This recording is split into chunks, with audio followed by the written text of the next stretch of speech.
I love seeing all of these apartment complexes struggle to find people to rent from them. Every single apartment I walk by in West Hollywood, Koreatown, everywhere, there's for rent signs.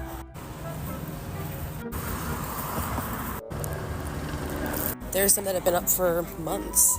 And they won't lower the prices. I actually saw one spot raise their price. It was a one bedroom for $18.95, and then they bumped it up to $19.95, which for a one bedroom in, LA isn't bad, but still. You're desperate for tenants, and we're in a recession, and the world is on fire, and you're still gonna have the prices that you have. I love that these greedy little scum landlords are struggling. Hello everyone, this is Emmanuel Cook. We will be reacting to a new video today, so make sure you guys like, comment, and subscribe down below, and let's get into the video. This cost of living crisis is really costing the living being me. Everything is so expensive. The way bills have risen is out of hand. And then there's unexpected emergencies and unexpected costs that still happen because that's what adulthood looks like. I'm at capacity. I'm literally choosing between my mental health or paying all my bills. And paying my bills is winning because I need to stay alive. It's too much. This one's for my type A girlies. When it comes time to move, do you just turn into low-key a full-time realtor? Because I have looked at every single website. I'm getting email notifications from Zillow, Trulia, Realtor.com, Compass, any place that can give me recommendations. I am looking at it. I am on it. As soon as I get an email, I'm going to see if it matches what I'm looking for. We have 60 days until we move, and why does that feel like that's not enough time? I don't know how people just find a place and move in that same weekend. I was just on the phone with a boomer, spent 30 minutes listening to them complain about the cost of living being too high while their mortgage is under $4,000 for a home that's valued at nearly $3 million. Shh. Shh. We're not doing this today. No. Oh my God, we're trying to buy a house at the moment, and fuck me, it's the most stressful process in the world. Since when did home ownership become such a fucking competition? It is dog eat dog out there. You have literally got to win the fucking competition to have a roof over your head if you want to be a homeowner. I'm not a first homeowner either. We have owned 3 houses in the last 10 years, and we've got a really fucking good deposit, and we are still struggling to find anything. Number 1, because of prices. Number 2, because of interest rates. And number 3, because of the fucking market demand that's out there. It is such a competition. And the hurdles and hoops you got to fucking jump through. And it's just when did the Aussie dream of home ownership become so far out of reach? So fucking far out of reach. I just wish we never sold our last house, but we had our reasons for that. But yeah, Hey, how's your week been? Oh my gosh, thank you so much for asking. 2 days ago, on the way to pick my kids up from school, I got pulled over. I couldn't figure out what I had done. I certainly wasn't speeding. My tags were expired. Been expired since October. Who knew? Not me. I had no idea. I don't know if I thought my husband had taken care of it. I don't know if I thought the tag fairy had taken care of it. Got a ticket. $150. Yesterday I went to the clerk's office to get new tags, and wouldn't you know it, everybody and their daddy was there, and somehow or another I got yelled at by the security guard. Did I do anything wrong? No, I didn't. But the person who had previously sat next to me had flung their chair all over the place. It was crooked, kind of in the way. She came up to me, she goes, "Don't you let anybody else do this. If they don't want to sit next to you, if they need to rearrange their chair, tell them to go sit somewhere else." And I said, "Ma'am, I'm not going to do that. Okay? These people are crazy, and frankly, I think you are too. I am not going to tell people what to do. That's not my job, it's your job." Got my tags, hallelujah, went to Costco. The sun was shining on me because it actually was not that crowded, even though the parking lot was still a hellscape. What's going on there? I don't know, but there weren't that many people inside. Anyway, today I'm in the middle of a deal, right, for my job. Someone who has not been doing this job for as long as I did talked to me for 20 minutes, mansplaining a certain aspect of my job to me. The whole time in my head, I'm just what is the point of this? Where's this going? What are you saying? This is a monologue. You don't even need me on the phone. Only for the conversation to end and them call me honey. Mind you, this is not an old man. It's not an elderly man, which is the only kind of man outside of my husband I allow to call me honey. So I'm going to do a crime later. I think we can all agree life in the UK has changed dramatically within the last 20-30 years. We've got house prices that are out of control. Many people will never own their own homes. We've got a cost of living crisis. If you live in a major city like London, we've got a knife epidemic. Crime rate has gone sky high and it is very unsafe for women and children. I personally don't feel safe when I go out at all. Now, while I get that, you know, we should be grateful for things we do have, yes, we do have the NHS at the moment and we do have housing and we have clean water, I get why people are fed up because, like I said, a lot of people can't afford to buy their own homes. You're renting, you're working 40-50 hours a week, working your arse off to technically pay someone else's mortgage, and what little money you've got left at the end of the month to spend on things you enjoy is getting less and less money for holidays, days out, time with your children. I get why people are fed up and I get why people, you know, are having breakdowns and feel depressed, and that is okay. You are allowed to feel like that because this government are just going to push and push until they've got the working class people on their knees. You're either going to be very rich or very poor and there will be no in between. I don't know what the solution is, but if you do feel fed up, it's okay, right? You are totally entitled to feel that way because I felt like that myself many times. What is the solution? Well, people would just argue and say we'll get a better job, but that, as I know, changing jobs and careers overnight isn't easy. It takes time. Also, you know, if you do get a better job, that job you left still has to be filled by someone. So what is that person going to do? Do we all just abandon low paid jobs and then they just don't get filled? What happens? Guys, if you are struggling, you know, I know how you feel and I know life is very frustrating at the moment. I don't know what the solution is, but just remember, you know, there's a lot of people in your situation. Just try and keep a level head. Hopefully things will change in the country. Prices of things, you know, will stabilise, but who knows? But I get why you're fed up and that is totally understandable. And this is why I say, like, 34k is just a joke. People think, oh, it's such a good salary, oh, it's so good, it's so this. No, it's not. Stop it. 34k a year, 80k a year is still not good enough in my opinion. And people are like, oh, you don't have to budget. Yes, you can live comfortably. Yes, you can live somewhat decent, as in you work hard, you pay your bills, you can have everything in a comfortable setting. But in terms of like actually living your life, and this is why so many people are so determined to get on the creative fund, because guess what, I cannot work any more than I already do without, like, you know, and that's why I'm so determined to hit 10k to get on the creative fund, because I genuinely feel like the fact that money is made by people watching a freaking TikTok, just by watching a TikTok generates people money because of the level of advertisement and the level of whatever they sell to these people. I don't fucking know. And all of that, right? The fact that makes people hundreds of thousands of pounds a year, hundreds of thousands of pounds a month, right? That's what, not the creative fund in itself, but just exposure on TikTok, just like brand deals on TikTok, all of this stuff, just through this one app. I'm not talking about YouTube, Instagram, all of that. That's another whole situation for a different day. But the fact that people turn to social media to make money, and people are like, oh, it's not a sustainable thing. Okay, it may not be sustainable for the long term. I'm just saying, just to say that, just to save face. My job is not sustainable for me to live a really good life. So at this point, something has got to give, because these medial little pocket change that they want to give us is not enough. So if you want to help me get to 10k, please follow me, please. Let's bring it up. On a side note, why is the cost of living so crazy? Like, looking at apartments, I just can't even justify spending that money to just throw it away.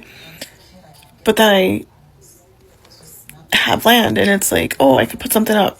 Why is a single wide trailer 900 square feet? It's nice. I like it. I could totally live in it. I don't want anything big. Doesn't look like a normal trailer. Has a slanted roof. It's pretty nice. Why is it $130,000? It's 900 square feet. And it's a single wide trailer. But it's like, I don't want anything big, because what if I find somebody and they want to build a life together? I can rent it, but Jesus. I am so stressed about money. Is everybody just walking around just stressed about money, and we just don't talk about it all the time? I work a freaking assistant job in LA because I'm out here trying to pursue my dreams. Sue me. We get 3 weeks off for Christmas. I didn't ask for that. I didn't ask for 3 weeks off for Christmas, you know, and so I don't get paid for those 3 weeks. And I had this crazy random medical debt because I had to get this this vocal therapy done because I have like really bad vocal cords, but the way that they coded it wasn't covered by my insurance company. And both the medical people who coded it, they were like, well, it's the insurance company company's fault. But then the insurance company was like, no, it's your doctor's fault for not coding it right. And nobody could agree whose fault it was. So who paid? Me. All of my savings. It was like $1,500 or like $1,750 or something, you know, to pay off this medical thing so that the freaking debt collectors would stop calling me. And then I have to re-register my car. That's $1 billion trillion. Like, what do you need to register my car for? Let me drive. And then speaking of cars, freaking this thing was happening where every time I would fill up my car with gas, it wouldn't start for 30 minutes. Like, I would fill it up with gas and then I would have to wait for 30 minutes before trying to start it because or else it would start shaking. Take it in yesterday and they're like, oh yeah, that'll be $1,000 to fix. Maybe I buy a purge valve and then I do a YouTube tutorial to try and fix my car myself because that would be cheaper. But then I'm like, wait, I can't fix a car. I should not take that risk. So it's $1,000 goes on my credit card. I have to put it on my credit card because I've lost all my savings from the 3 weeks that I was willfully unemployed. By the way, my job ends in March. It's like anytime I open my mail, there's another bill. Oh, there's always the DMV. Oh, a parking ticket I forgot about. Oh, this medical thing that you thought was covered by insurance, but it's not. My freaking therapist, I have to hit my deductible of like $1,000 before that starts getting paid for by insurance. So right now it's beginning of the year. I'm trying to hit my deductible and she's like, oh, what are you stressed about this week? And I'm like, money. And therapy is a reason why I'm stressed about money. But what is productive about me saying that to you? And on top of it all, the guy who sometimes buys my feet pics, he's not responding to me. So I can't make money that way either. Every time I leave my house to hang out with a friend, it's $1,000 because we all got to get coffee or drinking alcohol. Student loans. Why did I go to school for that? Everything's costs money all the time. Is it normal to feel this way? I'm 24 years old. Most Americans are actually in this position where they are getting hit left and right because of bills. Every time they check in the mail, there's a bill due. There is a hidden bill that they had no clue about. And the next thing you know, they have to use their savings or put it on the credit cards. But most people are getting hit left and right now. And it's actually crazy to watch. And it is crazy to actually experience as well. The amount of stress that you will have if you always have something to pay and not enough money to pay for it. The amount of stress is actually insane. Hey, how's your mom? This is just your friendly reminder that if you step outside and like take a deep breath, it will probably cost you like $200. Like just to step foot outside, it's a solid $200. I can't believe we voted for this Labour government to help us ordinary people, to bring back some sort of humanity, to level out the price of things going up to what we can afford. And I'm not gonna lie, correct me if I'm wrong, I've seen more homeless people now than I've ever seen before, ever been exposed to before. I work in banking and I've seen so many people that just can't afford the basic things that we used to be able to afford a couple decades ago. Just through scrolling through TikTok alone, the amount of people that are in crippling debt. If you can't tell the state of things, some people can pay for groceries now using Klarna. Groceries. These are like basic needs, you know, like food, toiletries. What do you mean we live in Great Britain and we can't afford things? What kind of standard of life is this that they're putting us through? I personally knew things were really terrible when a year before last I went through that stint of unemployment, and even with the plethora of experience I had in so many different businesses, great relationships, all of those different things, and the education that I have at the high level that I have it, I couldn't get a job. The job market was so trash. I ended up going in a field completely unrelated, and I can only say it was God's luck, not mine, and having to work completely from the bottom. It's really concerning. And now I'm seeing that the DWP are sending out letters to people saying that they're fit to work after they've been deceased because they've stopped their payments. Like, this is real life. People need that money to survive, and everybody just thinks of it as a quick cash grab. Like, there are actually people who are suffering that cannot work, that need support from our government. It's just a sick joke right now. And I don't know or even see a way of them improving this. We kind of all need to leave. A quick reminder, please remember to like, comment, and subscribe down below, and let's continue the video. So Hawaii State teachers have this thing called Institute Day today. Basically, it's like professional development and an update from our union. They just laid down on us all the things that the state would like to do to our salaries. I can't record myself reading the list. There's like 38 different things they want to cut, but some of the main ones include a 9.23% across the board pay cut for all teachers, no increase in the employer health plan, and eliminating the hard to staff differentials that just went into effect this past year. So I've been doing a little bit of math to see how this would affect me, and it's huge. I have a master's degree in education, but because I did my license at the same time, the DOE doesn't count that, so I get paid like a teacher who only has a bachelor. Full transparency, my base salary is $46,790 a year. But I qualified for the hard to staff differential because I teach special education in a high needs area, so my actual salary is about $64,000. I'm gonna need a part 2. I just bought 3 things at the grocery store. $43. I wasn't too surprised because obviously as I was going around shopping for them, I knew the price of them. But at the checkout, the girl scanned them and then was like 43, and then she was second guessed herself and was like, wait, did I scan something wrong? That seems really expensive. And I was like, yeah, no, you got it right. And she was like, but there's only 3 things. I was like, yeah, they're just really expensive. That's the cost of things now. I really appreciate you for double checking. That's really sweet of you. This is what I bought.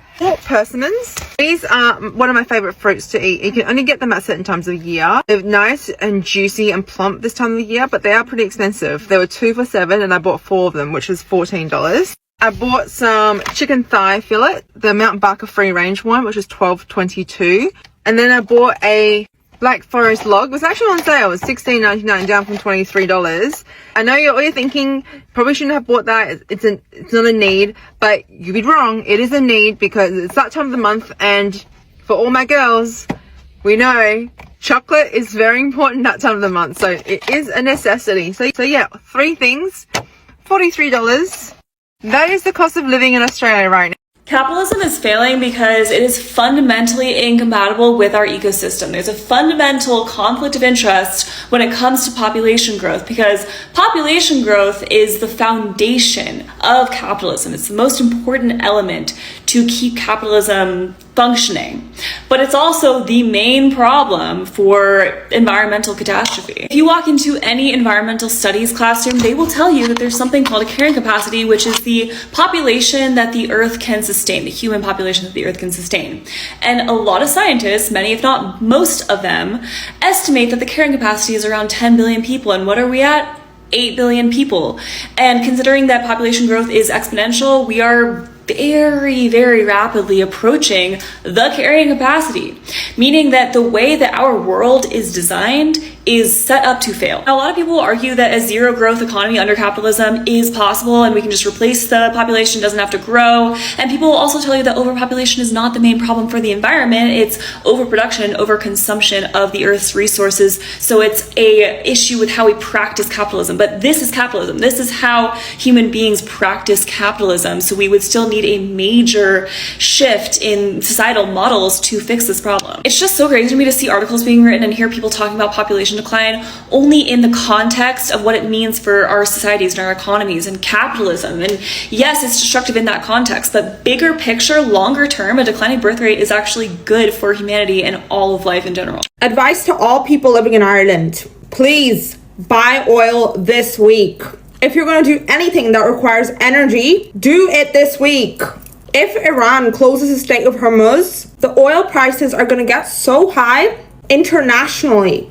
Even though Ireland doesn't import much oil from Iran, Iran closing the Strait of Hormuz will skyrocket our oil prices. The latest update for today, the 22nd of June 2025, that the Iranian parliament is currently considering closing the Strait of Hormuz, which is 20% of the world's oil exports. And we are importing all of our oil from countries that don't even make their own oil. And we can't even make our own oil. If 20% of the oil of the world is closed off, and Russia is also not providing oil, then you need to buy oil before this happens. They've already gone up by 11% just this week. I know right now it's very sunny, okay? There's amazing weather outside and you're probably not thinking of buying oil. But I'm telling you, we could see prices that we have never seen before for oil in Ireland. And follow for more advice and updates. This new war against Iran is going to hit all kinds of oil exports and imports. And so all products made from oil is literally going to increase about 30 to 40% easily. And who knows how long this war is going to last. it can last 1 to 2 years. Imagine paying 30 to 40% more for oil products for years to come. It's not an easy thing to do. Do y'all remember when having a long-term roommate meant that you were in the closet? Like if you've been living with the same man or woman for all these years, you had to be gay, right? Now everybody got a fucking roommate. The cost of living is so fucking expensive that I don't know what percentage of Americans it is, but I'm pretty sure more than 50% of Americans need a roommate to be able to afford to survive in this economy. Minimum wage is still $7.25 an hour. Meanwhile, a one-bedroom apartment can run you over $1,000 a month. The fact that the federal minimum wage has not changed since June of 2009 is fucking insane. How are people supposed to be able to afford to live? People making minimum wage don't even make that much a month working 40 hours a week after taxes are taken out. If you're making $15 an hour, you can probably afford to live by yourself, but not if you want to have a car note and car insurance, because with the prices of those things, you got to be making at least $25-30 an hour. What about food? What about feeding yourself? I really don't think it's realistic in the state of the world to live alone unless you're making at least $5,000-6,000 a month. What do y'all think?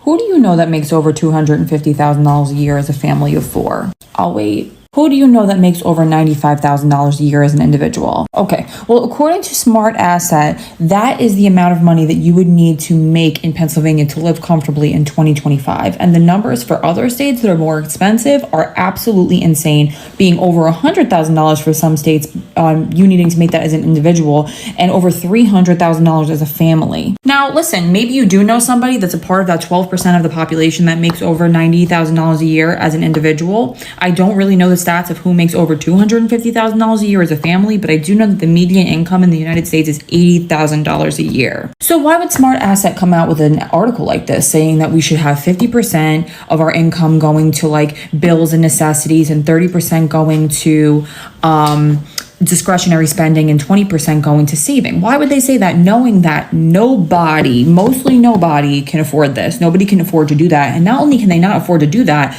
almost 100% of incomes now are going to bills and food and necessities. Well, it's actually just to make you continue to feel bad about yourself, thinking that everybody else in the world has more money than you and they don't. I'm just here to tell you that they don't. Stop feeling bad about yourself. Stop feeling bad about your financial position, because there's a lot more people in your position than you realize. Do y'all know that the average American doesn't have any money left over, if but maybe $200 or $300 left after they get paid every 2 weeks or every month? Did y'all know that? I'm sorry, but that I literally feel like drive me to voluntary homelessness. I would volunteer to be homeless. There's no way they'd have me out here working for anybody and I can't live life after I pay bills. Y'all can have these bills back. Take the car, take the crib. You can have it. Listen, I'm going to be homeless on the streets before I dare. Because, see, the way I'm set up, my Father which art in heaven would never have that be my portion. That's not my portion. There's no way that paying bills and not having any money left over to really exist, that's not my portion. That's not my portion. And I feel like if that doesn't motivate you and inspire you to get out here and go make some money, make more money. See, the problem with us nowadays is not that we don't know how to make money. It's just that we need to make more money. Find ways to make more money. Stop making excuses. You need to be trying to be the president of the United States before you stop trying to find a new job. Listen, if you got to switch jobs every single 2 weeks, then that's what you got to do. May the best salary win. Thank you. And Ron, just do it. Do it already. Just do it. If Tulsi Gabbard says you ain't got them, she said y'all not about that life. She said y'all not like that. She said they ain't got no weapons of mass destruction and they ain't never gonna have it. They not even close. They said that y'all a bit, on the slow side. That's what she's saying. But Trump said they got it. And I'm gonna make a decision in 2 weeks. Well, guess what? In 2 weeks, rent's due. So I got about 2 weeks to make a decision.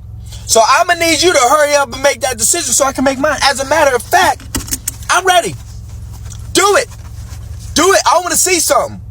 Prove to me y'all got them weapons of mass destruction. Prove to our president, prove to the nation, to the world what you got over there. Because we don't know. They lying to us. I don't trust nothing else they say anymore. I trust you. I trust what my eyes see. So if I see some weapons of mass destruction firing out of your country, now aim it in the right place now. Get the right coordinates. But if I see it come up out of there, very well then. Rich people done ran out of things to steal, so now they're stealing government. So let me break this all the way down. Rich people already own the land, the houses, the factories, the damn air we breathe. But now, that's not enough. They want the government too. Because guess what happens when they take over government services? They get guaranteed money. Our tax money. The stuff we all paid into, that now goes into private companies with guaranteed profits. And the wildest part is they ain't even accountable to us. They're publicly traded. We can't vote them out. We can't audit them. We can't even make them follow the same rules that our government agencies have to follow. So what are we really looking at? You're looking at a hostile takeover of the public by private. And we're paying for it. So when you wonder why your rent is high, or why your food is so expensive, or why your water got lead in it, and why your taxes keep going up, it's because we're literally paying rich people to rob us in broad daylight. And the government is just the middleman.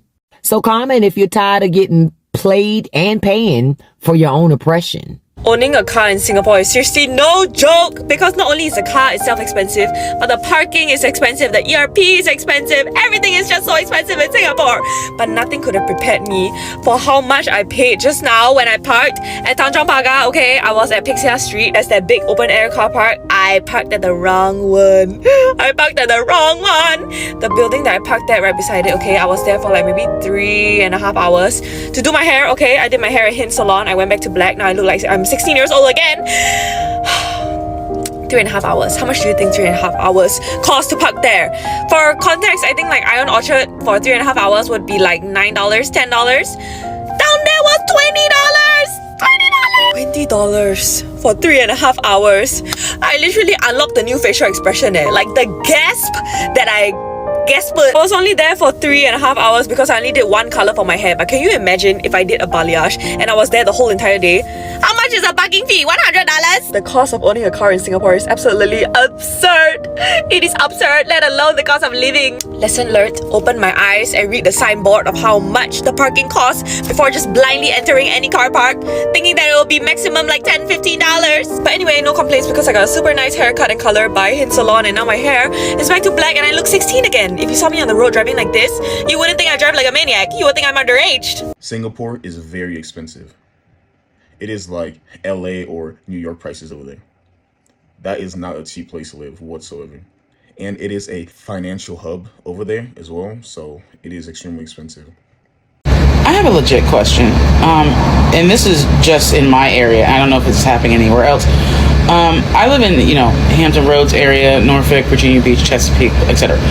And I feel like every other day, a new apartment complex is being built. Live in our luxury apartments. Live in luxury in our apartments. New condos being built. Where's the money coming from to build these apartments? And who is actually living in these apartments? Because I know the rent is like in the 2000s. I just don't understand it. Like, they build all these apartments and then, but where is it coming from? Where do y'all get the money to build these places? I don't understand it. We're really not supposed to be working for 50 years of our lives. We're really not supposed to be in that corporate area, having a boss tell us what to do and living by this structured system that we're currently in. This is just not working out. And I don't think it was ever meant to work out for the people who were working for it. I don't really think that was the case. I think it was always to make certain people richer. And so I think that we were always supposed to just, be free and travel the lands, grow fruit on the land, go to the beach, travel, learn, do your hobbies, make music, paint. Like, that's what it's really about. And I know it's easier said than done because it's like, oh, but like we can't all quit our jobs and like blah, blah, blah. But like, that's the thing. If we all everybody collectively quit our jobs, like, I'm sorry, the system is done. The system is kaput. There's no more. So, like, I just feel like that's really the only resolution. Now, I could be wrong, but, like, I feel like I'm not. You can have your own opinions, but that's just mine.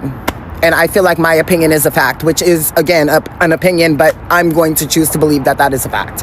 We are not supposed to be working for 50 years and then we retire and barely have enough money for blah, blah, blah, and then still have to basically live paycheck to... No, that's not what this is. This generation will not be living like that. We will not be doing that. We will not be living that life that you guys structured for all the generations before, because, bitch, clearly now it's not working. I'm sorry. People my age cannot afford a 1-bedroom apartment. So no, absolutely not. We're not supposed to be doing this shit. No. That's actually a really good question.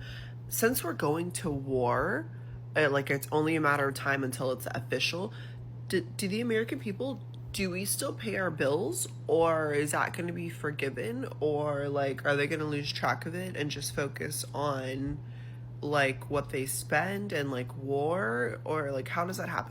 Asking for this friend, but then also asking because your girl's leaving. I'm leaving in a matter of days. I'm not carrying debt with me, but if I were, we've already gone through this before. The US government will not come after you unless you owe millions of dollars, or if you owe like millions in taxes and you're evading taxes. Then yes, they may send like the FBI or somebody after you. But if you owe credit card debt, if you owe less honestly than $1 million, they're not gonna fucking come after you. They're not gonna send people to another country to come deport you, to come pick you up, to whatever. Like, that's not gonna happen. They may like take things out of your bank account, your local bank account here in the States, but that's why you just open up another one in another country, which is what I've done. But y'all let me know in the comments. Should we keep paying our bills or not? Bro, why is life so expensive? A meal now is $20. Your haircut is $65. Everything you watch as entertainment is some subscription.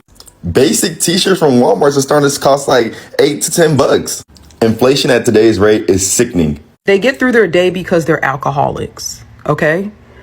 Most of the people in corporate are alcoholics. I promise you, they are under the influence. You should have seen some of the conversations that people were having when I was working corporate.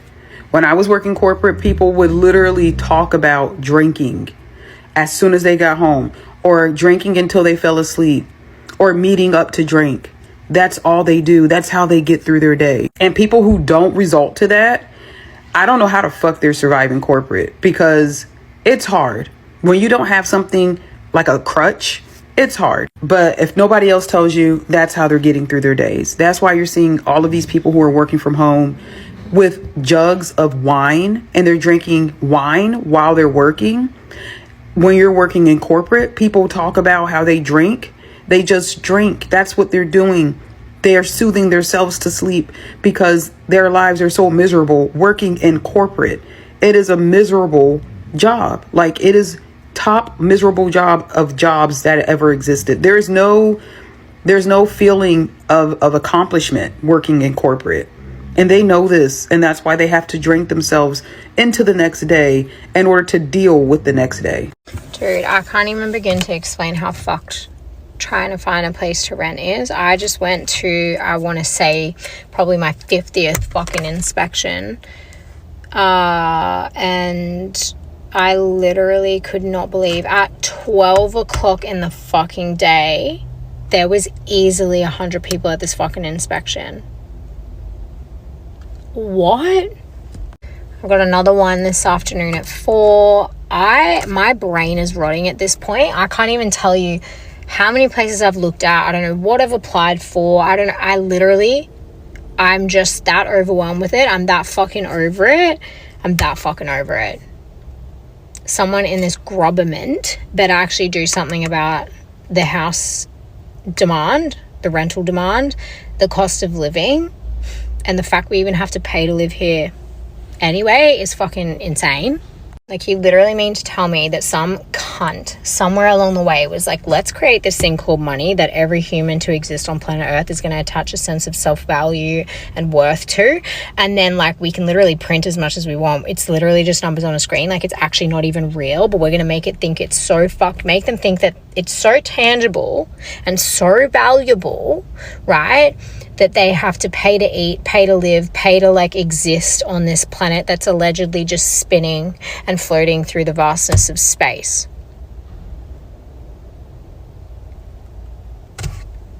Honestly. And then what makes it even less sense is that like a select 1% of people make billions and billions of dollars, money they'll never fucking utilize in their entire existence, okay? And then we're here scrambling, trying to find a roof to put over our families' fucking heads. What? And then you think it's funny and you expect us to give a single fuck when, like, you fake fly Katy Perry to space. Yeah, no, we don't find that funny. It's so out of touch with fucking reality, it's not even funny. And listen, I'm all about the simple life. I don't really want much. I don't really ask for much. Just, like, don't want to feel like I have to grapple to survive anymore and compete with like 150 people on a rental application. Do you know what I'm saying? Like, I really don't think that's too much to ask. I'm happy living my invisible life. I'm happy living, you know, this simple beach coastal life. But right now, it's very fucking stressful. And right now, I think we need to turn back time a little bit and go, maybe we shouldn't have to pay to live here, especially what we are paying to live here. Maybe grapes should be $2 and not fucking $7. Do you know what I'm saying? Like, what do you mean? What do you mean? Okay guys, I hate complaining. I love living in London, like it's beautiful, but like honestly, why is it costing me £6.90 now to brush my teeth?